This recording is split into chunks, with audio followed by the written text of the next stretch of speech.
Chicken egg roll. ଆବଶ୍ୟକ ସାମଗ୍ରୀ: ପରଟା ପାଇଁ ମଇଦା 1/2 କେଜି, 3ଟି ଅଣ୍ଡା, 10 ଗ୍ରାମ ଲୁଣ, 25 ଗ୍ରାମ ରିଫାଇନ୍ ତେଲ।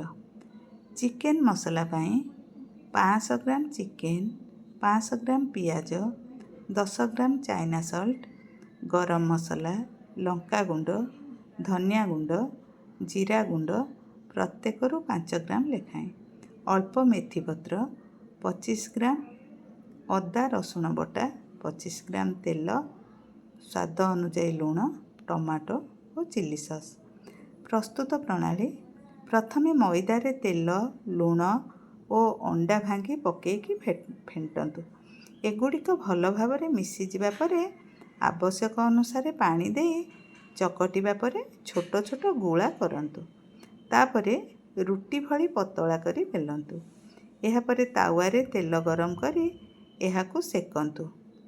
ଦୁଇ ପଟ ଭଲ ଭାବରେ ସେକାଯିବା ପରେ ଅଣ୍ଡା ପକାଇ ଉଭୟ ପଟକୁ ପୁଣି ଥରେ ଭଲ ଭାବରେ ସେକନ୍ତୁ। ଏବେ ପ୍ରସ୍ତୁତ ହୋଇଗଲା ଏଗ୍ ରୋଲ୍। ସେହିପରି ଚିକେନ୍ ମସଲା ପାଇଁ ଛୋଟ ଛୋଟ ଖଣ୍ଡରେ କଟାଯାଇଥିବା ଚିକେନ୍ରେ ଲଙ୍କାଗୁଣ୍ଡ, ଧନିଆ ଗୁଣ୍ଡ, ଜିରା ଗୁଣ୍ଡ, ଅଦା ରସୁଣ ବଟା, ଅଳ୍ପ ତେଲ ଦେଇ ଗୋଳେଇ ରଖନ୍ତୁ। କଡ଼େଇରେ ତେଲ ଗରମ କରି ସେଥିରେ କଟା ପିଆଜ ପକାଇ ଲାଲ ହେବା ପର୍ଯ୍ୟନ୍ତ ଭାଜନ୍ତୁ। କଷିବା ସମୟରେ ସେଥିରେ ଗରମ ମସଲା ସମେତ ବଳିଥିବା ଅନ୍ୟାନ୍ୟ ମସଲା ଓ ମେଥିପତ୍ର ପକାଇ ଭଲ ଭାବରେ କଷନ୍ତୁ।